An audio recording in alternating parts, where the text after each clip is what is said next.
నమస్తే, welcome to rapid fire. Anna Lezhneva Pawan Kalyan గారి శ్రీమతి మార్క్ శంకర్కి ప్రమాదం జరిగి ఆ కన్నప్రేగు తల్లడిల్లిపోయింది. తనకి మంచి జరగాలి, ఆరోగ్యంగా తన బిడ్డడు తమకు దక్కాలి అని చెప్పి విదేశీ రాయలైనా సరే ఆవిడ మొక్కుకున్నారు. తిరుమల తిరుపతి దేవస్థానంలో ఆ మొక్కును చెల్లించుకున్నారు ఆవిడ. అది చాలామందికి తప్పుగా కనిపిస్తుంది. ఒక ప్రవచనాన్ని గరికపాటి గారి ప్రవచనం ఎప్పుడో చెప్పినవి దాన్ని తీసుకుని దాన్ని ట్రోల్ చేస్తున్నారు. భర్త ఉండగా భార్య తలనీలాలు సమర్పించవచ్చా? తిరుమల తిరుపతి దేవస్థానంలో కుటుంబాలతో వచ్చి కొన్ని లక్షల మంది తలనీలాల కళ్ళ ముందు వాళ్ళు సమర్పించుకుంటారు స్వామివారికి భక్తితో. మరి ఏంటి వైపరీత్యం? ఎందుకు ఈ వికృతాలు? ఇష్టం వచ్చినట్లుగా పోస్టులు. మనతో పాటుగా కృష్ణమాచార్య పండితులు ఉన్నారు. స్వామి నమస్తే. స్వామి జై వీరబ్రహ్మజీ. నమస్కారం అండి. సార్, ఏంటి పరిస్థితి? మీరు చూసే ఉంటారు. పవన్ కళ్యాణ్ గారు భార్య గారు శ్రీమతి గారు తలనీలాలు సమర్పించుకున్నారు. తన బిడ్డడు కోసం, చిన్న బిడ్డడు, పసిబిడ్డడు సింగపూర్లో ప్రమాదం అయితే ఆ ప్రమాదంలో ఆవిడ ఏం మొక్కున్నారో ఆ స్వామివారి సన్నిధికి వెళ్ళారు, అన్నదానం చేశారు, తలనీలాలు సమర్పించుకున్నారు.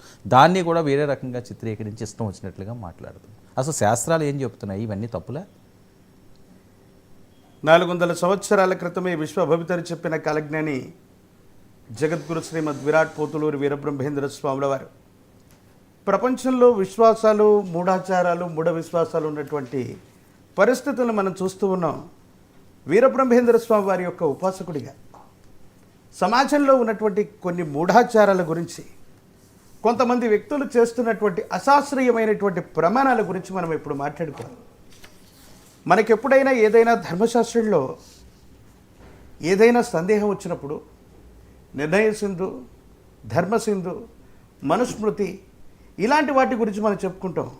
కానీ ఇలాంటి గ్రంథాల్లోనే శూద్రులు వేదం వింటే చెవిలో సీసం కరిగించిపోయాలా, చదివితే నాలుక కొయ్యాలన్నటువంటి అశాస్త్రీయమైనటువంటి గ్రంథాలు ఉన్నటువంటి పరిస్థితిని, అలాంటి మూఢాచారాలని విశ్వ మానవాళికి ముప్పని చెప్పినటువంటి సనాతనమైనటువంటి సమతావాది వీరబ్రహ్మేంద్ర స్వాముల వారు.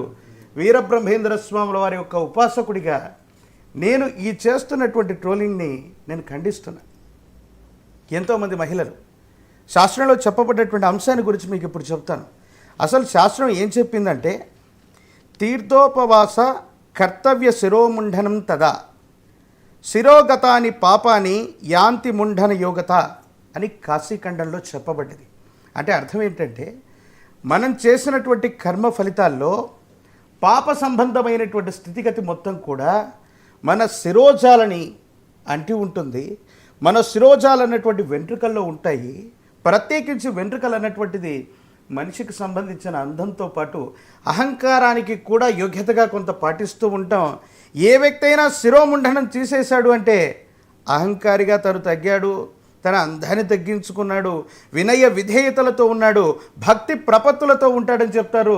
ప్రత్యేకించి ఎటువంటి యాత్ర చేసినప్పటికీ కూడాను శిరోగతమై ఉన్నటువంటి శిరోజాలను తొలగించుకోమని ఉంది. కానీ ఇది పురుషులకి, లేకపోతే ఇది స్త్రీలకి, లేకపోతే బాలురకి వేరువేరు ధర్మాలు నిర్దేశించి చెప్పబడ్డటువంటి దాఖలాలు ఎక్కడా లేవు. కానీ కొంతమంది ప్రక్షిప్తాలు, శాస్త్రం చెప్పనటువంటి అంశాలు, వారి వ్యక్తిగతమైనటువంటి ఇమేజ్ను పెంచుకోవడానికి, ఆడవాళ్లను తక్కువ చేయడానికి 21వ శతాబ్దంలో మనం ఉన్నాం. అత్యాధునిక సాంకేతిక పరిజ్ఞానంతో కూడినటువంటి వ్యవస్థలతో మనం ఉన్నాం. ఒక తల్లి తన బిడ్డకి ఒక ఆపద సంభవిస్తే, ఆపద నుండి బయటపడితే ఏ తల్లి మొక్కుకున్నటువంటి మొక్కో, తన గర్భవాసాన జనించినటువంటి బిడ్డ చల్లగా ఉండాలని కలో వెంకటనాయక. మనం ఎక్కడుంటున్నాం? ఈ కలియుగానికి ప్రత్యక్ష దైవమైనటువంటి ఆ లక్ష్మీ వెంకటేశ్వరుడి యొక్క సన్నిధానంలో విశేషవంతమైనటువంటి స్థితిగతుల్లో ఆ తల్లి విశేషవంతమైనటువంటి తలనీలాలను ఇచ్చింది. దీన్ని శిరోముండనం కూడా అనకూడదు. తలనీలాలు ఇవ్వటం వేరు, శిరోముండనం వేరు. భర్త చనిపోయినటువంటి స్త్రీ శిరోముండనం చేయించుకుంటుంది. భగవంతుడి యొక్క సన్నిధానంలో ఇచ్చేటువంటి వీటిని తలనీలాలు సమర్పణ చేయటం అంటే ప్రతి భాషలో మన సాంస్కృతికకరమైనటువంటి అంశాలు, వ్యాకరణ సంబంధమైనటువంటి శబ్దాలు, వీటిని ఉచ్చరించడంలో కూడా దోషయుక్తమైనటువంటి పరిస్థితులు చాలా ఉంటాయి. కొంతమంది మేధావులుగా చెప్పబడుతున్నటువంటి వాళ్ళు సనాతనమైనటువంటి ధర్మాన్ని విశ్వవ్యాప్తం చేయవలసినటువంటి గురుతర బాధ్యత కలిగినటువంటి వ్యక్తులు కూడా విచక్షణ కోల్పోయి ఎప్పుడో చెప్పినటువంటి కొన్ని మాటలని ఉదాహరణగా తీసుకుంటూ వాటిని పవన్ కళ్యాణ్ గారి యొక్క సతీమణికి ఆపాదించటం, ఇది శిరోముండడం, భర్త బతికి ఉండగానే ఇలా ఇవ్వటం, ఇది సబబు కాదని చెప్పడం. మరి లక్షలాది మంది జనులు ప్రతిరోజు కూడా అవును ఆ తిరుమల తిరుపతి క్షేత్రానికి వస్తూ ఉంటారు. భర్త గతించిపోకముందు చాలా తల్లులు చాలా మొక్కుకొని ఉంటారు వారి భర్త కోసం, కుటుంబం కోసం, వారి గర్భవాసాన జనించిన సంతతి కోసం. మరి వారందరూ చేస్తుంది తప్ప కలో వెంకట నాయక అంటూ ఆ వెంకటేశ్వర స్వామి వారి యొక్క సన్నిధానంలో నీలాద్రి అనే ఒక పర్వతం ఉంది. అసలు వెంకటేశ్వర స్వామి వారికి శిరోజాలు ఇవ్వడం వెనక, తల వెంట్రుకలు ఇవ్వడం వెనక ఆ నీలా అన్నటువంటి విశేషవంతమైనటువంటి భక్తురాలు స్వామివారి యొక్క నుదుటి భాగాన ఒక విశేషవంతమైనటువంటి దెబ్బ తాకి స్వామివారికి శిరోజాలు పోయినటువంటి సందర్భంలో సప్త ఋషులతో పాటు అందరూ కూడా తమ నీలాలను సమర్పించారని ఉంది. అసలు వెంకటేశ్వర స్వామి వారి యొక్క ఆలయ ప్రాంగణానికి వెళ్ళి తిరుమల లడ్డూను మనం తెచ్చుకోవడం కాదు, తలనీలాలు విధిగా సమర్పించాలన్నటువంటిది ఆ చారిత్రకమైనటువంటి ప్రాశస్త్యంలో ఉంది.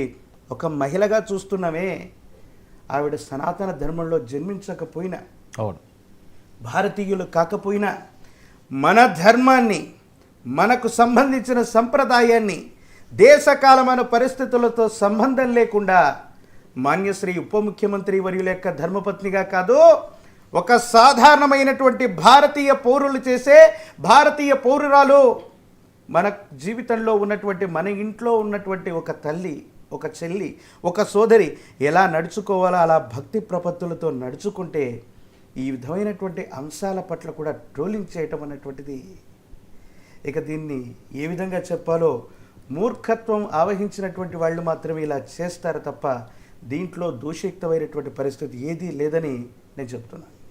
సార్, అసలు మరి ఎందుకు వస్తున్నది ఈ వివాదం అంతే కూడా? ఈ రకంగా అలా చేయకూడదు, ఇలా చేయకూడదని ఎవరైనా శాసిస్తారు? వాస్తవంగా శాస్త్రం ఉందా దీనికి? నేను ఇందాక చెప్పినట్టుగా నిర్ణయ సింధు, ధర్మ సింధు, గరుడ పురాణం, మనుస్మృతి లాంటి శాస్త్రాలు దేశకాలమైన పరిస్థితుల్లో కొన్ని వందల సంవత్సరాల క్రితం కొన్ని అంశాలు చెప్పినటువంటి దాఖలాలు పూర్వీకుల నుండి, ఆర్షధర్మం నుండి, పూర్వీకుల నుండి మనకు వచ్చినటువంటి జ్ఞానం చేత సనాతన ధర్మంలో ఇలా నడుచుకోవాలి, ఇలా నడుచుకోకూడదు అన్నటువంటి పరిస్థితులు కూడా ఉన్నాయి. మరి సతీ సహగమనం లాంటి అంశాలు ఉన్నాయి. దురాచారాలుగా సంఘ సంస్కర్తలు వచ్చి రూపుమాపారే. మరి ఇది శాస్త్రసమ్మతం కాదా? శాస్త్రం చెప్పిందని మనం ఇటువంటి దురాచారాన్ని ఇంకా కొనసాగిస్తామా? అంటే ఒక మహిళని మానసికంగా చంపిన, ఇలాంటి ట్రోలింగ్ చేసి మానసికంగా చంపిన ఒక మహిళని సతీ సహగమనం చేసినా కూడా ఈ రెండిట్లో పెద్ద తేడా లేదు. కొన్ని దురాచారాలు అన్నటువంటివి అనాదిగా వస్తూ ఉన్నటువంటి సంప్రదాయాల్లో ఆ దురాచారాన్ని సంఘ సంస్కర్తలు అన్నటువంటి వాళ్ళు ఎవరైతే ఉన్నారో రూపుమాపినటువంటి పరిస్థితులు ఉన్నాయి. కానీ మూర్ఖులు, పండితులు అనుకుంటున్నటువంటి వాళ్ళు స్త్రీల పట్ల ఇంకా వివక్షత ఉందేమో. ఆకాశంలో సగమంటూ అన్నిట్లో పైచేయి సాధిస్తున్నటువంటి మహిళామణుల మీద కూడా ఇలాంటి ఉద్దేశపూర్వకమైనటువంటి చర్యలు చేయటం, ఉద్దేశపూర్వకమైనటువంటి స్థితిగతుల్లో ఇబ్బందులు పాలు చేయటం అనేటువంటిది తీవ్రంగా ఆందోళన కలిగించేటువంటి అంశంగానే మనం భావన చేయొచ్చు. ఈ విధమైనటువంటి ఇబ్బందులు రావటం ప్రత్యేకించి సనాతనమైనటువంటి ధర్మం కోసం, సనాతన ధర్మానికి సంబంధించిన ఒక బోర్డును వ్యవస్థీకృతం చేస్తానని చెప్పి భారతదేశంలో ఎవ్వరూ చేయనటువంటి వ్యాఖ్యలు చేసినటువంటి మాన్యశ్రీ ఉప ముఖ్యమంత్రి వర్యులు, వారి కుటుంబ సభ్యులు, వారి సతీమణికి ఇలాంటి ఇబ్బందికరమైనటువంటి పరిస్థితులు ఎదురవడం వెనక కుట్రకోణం ఉందేమో. కొన్ని పార్టీలు, కొన్ని విపక్షాలు, కొంతమంది వ్యక్తులు ఉద్దేశపూర్వకమైనటువంటి చర్యలకు పురుగొల్పుతున్నటువంటి పరిస్థితిగా కూడా దీన్ని భావించాలేమో అనిపిస్తుంది. నిజంగా చెప్పాలంటే సనాతనమైనటువంటి ధర్మం పరధర్మాలను కూడా, పరమతస్థుల్ని కూడా వాళ్లకు సంబంధించినటువంటి స్థితిగతిని కూడా గౌరవింపచేసేటువంటి ధర్మం సంప్రదాయం మనదైతే సనాతన ధర్మంలో మనల్ని మనమే కించపరుచుకుంటున్నటువంటి భావాలను చూస్తే ఆందోళన కలుగుతుంది. ఏం చేయాలో అర్థం కానటువంటి పరిస్థితులు కూడా గోచరిస్తున్నాయి. సార్, గరికపాటి గారు ప్రవచనం ఈ రకంగా ఇలా చేయకండి అని చెప్పింది, అదే ఇప్పుడు వివాదాలకి తావు చేస్తున్నది, దాన్నే ఆయుధంగా మలుచుకునే పరిస్థితి. గరికపాటి గారికి ఏమన్నా చెప్పాలనుకుంటున్నారా? సరస్వతి పుత్రుడిగా, మహా అవధానిగా, తెలుగునాట ఉభయ తెలుగు రాష్ట్రాల్లో పరిచయం ఎక్కరలేనటువంటి పేరు గరికపాటి గారు. కొన్ని సందర్భాల్లో వారు చేసినటువంటి వ్యాఖ్యలు ఇదొక్కటే కాదు. గతంలో సూటిగా వారికి చెప్పు, చిరంజీవి గారి యొక్క విషయంలో అవును, వారికి సంబంధించినటువంటి ఒక ముఖ్యమైనటువంటి అంశాలు వారి మీద కూడా కొన్ని వ్యాఖ్యలు చేసి దుమారం చెలరేగినటువంటి అంశం మనందరికీ కూడా తెలిసిందే. మరొకమారు వారి కుటుంబానికి సంబంధించినటువంటి కుటుంబ సభ్యుల మధ్య ప్రవచనకర్తలందరికీ కూడా, కేవలం గరికపాటి వారికే కాదు మిగతా వాళ్ళందరికీ కూడా చెప్తున్నటువంటి అంశం, మీరు చేస్తున్నటువంటి వ్యాఖ్యలు సనాతనమైనటువంటి ధర్మాన్ని గురించి మిగతా వాళ్ళు అపహాస్యం చేసేటువంటి విధంగా ఉన్నాయి. మీరు చేసేటువంటి ప్రవచనాలని ఇతర మతాలకు సంబంధించినటువంటి వాళ్ళు, మీకు సంబంధించిన సనాతన ధర్మాన్ని చెప్పేటువంటి గొప్ప గొప్ప గురువులే మీ రాముడి గురించి ఇలా మాట్లాడారు, కృష్ణుడి గురించి ఆ సందర్భంలో ఇలా చెప్పారు, దేవతలు కూడా మాంసాహారాన్ని తిన్నారని కొంతమంది చెప్పారు. ఈ విధమైనటువంటి స్థితిగతుల్లో ఉన్నటువంటి వాళ్ళు మీ దేవతల, ఇదా మీ ధర్మం అని చెప్పినటువంటి దాఖలాలు కూడా ఉంటూ ఉన్నాయి. అంటే ప్రవచనకర్తలందరికీ కూడా చెప్తోంది, గరికపాటి వారికే కాదు. ఈ ప్రసంగం మీరు ఎప్పుడో చేసి ఉండొచ్చు, కానీ అబలను అబలలుగా, శక్తి లేనటువంటి వాళ్ళుగా, పురుషాధిక్య సమాజంగా చెప్పబడుతున్నటువంటి పరిస్థితుల గురించి ఉంటుంది. ఎందుకంటే విమర్శలు వచ్చినప్పుడు, ఇబ్బందులు కలుగుతూ ఉన్నప్పుడు, మహిళల మీద ఇటువంటి వ్యాఖ్యలు చేస్తున్నప్పుడు అఘాయిత్యానికి పాల్పడ్డారంటాం, అంతకంటే గొప్ప మాట వాడాల్సిందేమో. ప్రవచనకర్తలందరూ కూడా ఇలాంటి సందర్భాలు వచ్చినప్పుడు, ఏ ధర్మశాస్త్రంలో మహిళలు ఈ విధమైనటువంటి తలనీలాలు తిరుమల తిరుపతి లాంటి ప్రఖ్యాతమైనటువంటి ప్రదేశంలో ఇవ్వకూడదని ఏ ఒక్కరైనా నిరూపించగలరా? తిరుమల తిరుపతిలో ఉన్నటువంటి ప్రాశస్తం, సప్తగిరిలో ఉన్నటువంటి నీలాద్రి పర్వతం అమ్మవారి స్వరూపం, ప్రత్యేకించి ఆ శ్రీనివాసుడికి శిరోజాలిచ్చేటువంటి గొప్ప అంశం గురించి మనందరికీ కూడా తెలుసు. మరి వాటిని ఏమనాలి, ఏ విధంగా చెప్పాలి, ఈ విషయాన్ని గురించి కూడా మనం ఆలోచించాలి. ప్రవచనకర్తలందరూ కూడా మరొక్కమారు వీటి గురించి ఆలోచించాలి. మీరు చెప్పినటువంటి ప్రవచనాన్ని ట్రోలింగ్ రూపంలో వాడుతున్నారు కాబట్టి మీరే ఈ పొరపాటును సరిదిద్దుకుంటే బాగుంటుందన్నటువంటిది నా యొక్క ఆలోచన. Right, okay. గరికపాటి గారే దీనికి మాట్లాడాలి, ఎందుకు అలా చెప్పారు ఏంటి అన్నది గరికపాటి గారే చెప్పాలి. ఎస్, ఎవరినైతే ఉద్దేశపూర్వకమైనటువంటి స్థితిగతుల్లో, ఎవరినైతే ఉద్దేశించి ఈ విధమైనటువంటి పరిస్థితుల్లో వాడి యొక్క పేరును ఉపయోగిస్తూ ఉన్నారో, మనమందరం కూడా అస్మదాచార్య పర్యంతం వందే గురు పరంపర అనుకుంటున్నటువంటి గురు పరంపరలో కృష్ణ పరబ్రహ్మ దగ్గర నుండి ఆదిశంకరాచార్యుల వారి దగ్గర నుండి విశేషవంతమైనటువంటి స్థితిగతుల్లో గురువు యొక్క, సద్గురువు యొక్క స్థానాల్లో ఉన్నటువంటి మనమే ఈ ప్రశ్నకు సమాధానం చెప్పాలి. మనమే ఈ సమస్యకు సంజాయిషి ఇవ్వవలసిన పరిస్థితి ఉంది. గరికపాటి వారు, ప్రత్యేకించి ఇతర ప్రవచనకర్తలందరూ, ప్రత్యేకించి పండితులందరూ సనాతనమైనటువంటి హిందూ బంధువులందరికీ కూడా చెబుతున్నటువంటి మాట, ఏ కారణంగానూ ఏ మహిళను కూడా ఇష్టం వచ్చినటువంటి రీతిలో మనం మాట్లాడడం తప్పు. మన సనాతనమైన ధర్మం పట్ల మక్కువతో ఒక తల్లి తన గర్భవాసాన జనించినటువంటి పుత్రుడికి తీవ్రమైనటువంటి ప్రమాదం ఏదో జరిగితే ఆ భగవంతుడు శ్రీమన్నారాయణుడు రక్షించాడనో, కలో వెంకట నాయక అంటూ ఆ వెంకటేశ్వర స్వామి వారి దయ వల్ల యోగ్యమైనటువంటి పరిస్థితుల్లో ఉన్నాడు, ఆరోగ్యం మెరుగుపడుతోంది. ఇలాంటి ముప్పులు ఏవి కూడా ఉండకూడదని విశేషించి మన ధర్మాన్ని ఆశ్రయించినటువంటి ఆ మహిళ పట్ల మన కృతజ్ఞత చూపెట్టాలి, వాత్సల్యాన్ని చూపెట్టాలి. మన మహిళలందరికీ కూడా ఆవిడని ఆదర్శంగా చూపెట్టాలి తప్ప ఈ విధమైనటువంటి పరిస్థితుల్లో ట్రోల్ చేయటం మంచిది కాదు. ప్రవచనకర్తలు మీరందరూ కూడా ఈ సమస్యకు పరిష్కారాన్ని మీరే చెప్పాలి. మళ్ళీ దీనికి సంజాయిషి ఇవ్వాల్సినటువంటి గురుతరమైన బాధ్యత కూడా మన పట్ల ఉంది. ఒకవేళ దీన్ని మనం మరిచిపోతే, ఈ వివాదం రాజుకుంటే స్త్రీ పురుషులన్నటువంటి సమాజాల పట్ల, స్త్రీలు పురుషుల పట్ల లింగ వివక్షత అన్నటువంటిది పెరిగిపోతుంది. ఇంకా స్త్రీలు అబలులుగానే మిగిలిపోతారేమో. ఎన్నో రకాలైనటువంటి ప్రక్షిప్తాలను చదువుతున్నాం, ఎన్నో రకాలైనటువంటి ప్రక్షిప్తాలని మనం ప్రచారం చేస్తూ ఉన్నాం. సాక్షాత్తు మనం పూజించే అమ్మవారు, మనం చదివేటువంటి వాగ్దేవి, మనకు శక్తినిచ్చేటువంటి బాలా త్రిపురాంబిక, గౌరీదేవి, మహాలక్ష్మి, వీళ్ళందరూ కూడా శ్రీ స్వరూపాలే అన్నటువంటి విషయం మరిచిపోవద్దు. మనం చదువుతున్న వేదాలు, ఉపనిషత్తులు, వేద వాంగ్మయాలు, ఇదన్నీ ఇచ్చిన వేదమాత కూడా గాయత్రి మహిళ అన్న విషయాన్ని కూడా మనం మరిచిపోకూడదు. అంటే నిత్యం వేలాది మంది కదండి తిరుమల తిరుపతి దేవస్థానంలో ఈ తలనీలాలు సమర్పించుకుంటారు. మరి ఎందుకు వస్తున్నట్లు ఈ రకమైన వ్యాఖ్యలు? కొంతమంది ప్రత్యేకతను చాటుకోవడానికి, సనాతనమైనటువంటి ధర్మం గురించి ఎక్కువగా పవన్ కళ్యాణ్ గారు ప్రచారం తీసుకొస్తున్నారు. అదే తప్ప భారతదేశ వ్యాప్తంగా సనాతన హిందూ బోర్డుని, సనాతన బోర్డుని నెలకొల్పుతానన్నటువంటి వ్యాఖ్యలు కూడా వారు చేశారు. కొంతమంది వారంటే నచ్చనటువంటి వాళ్ళు, ఇతర పార్టీలకు సంబంధించిన వాళ్ళు, దీనిలో ఖచ్చితంగా రాజకీయపరమైనటువంటి రంగు కూడా ఉండేటువంటి అవకాశం ఉంది. ప్రత్యేకించి తిరుమల లడ్డూలో కల్తీ జరిగినటువంటి వ్యవహారాల గురించి మనం విన్నాం.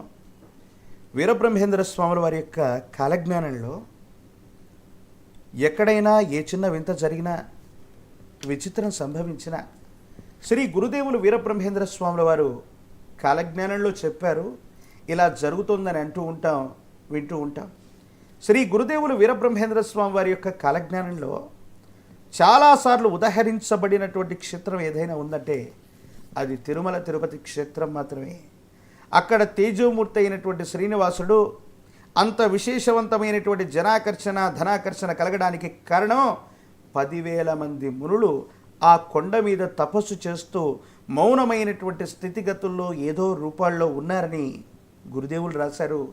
ఎంతోమంది అనునిత్యం కూడా, ప్రతి మహిళ కూడా భర్త గతించిపోతేనే కాదు, భర్తలు ఉన్నటువంటి స్త్రీలు కూడా అక్కడికి వెళ్ళి 3 కత్తెరలనో లేదా శిరోజాలు ఇవ్వటమో అనాదిగా వస్తూ ఉన్నటువంటి సంప్రదాయం.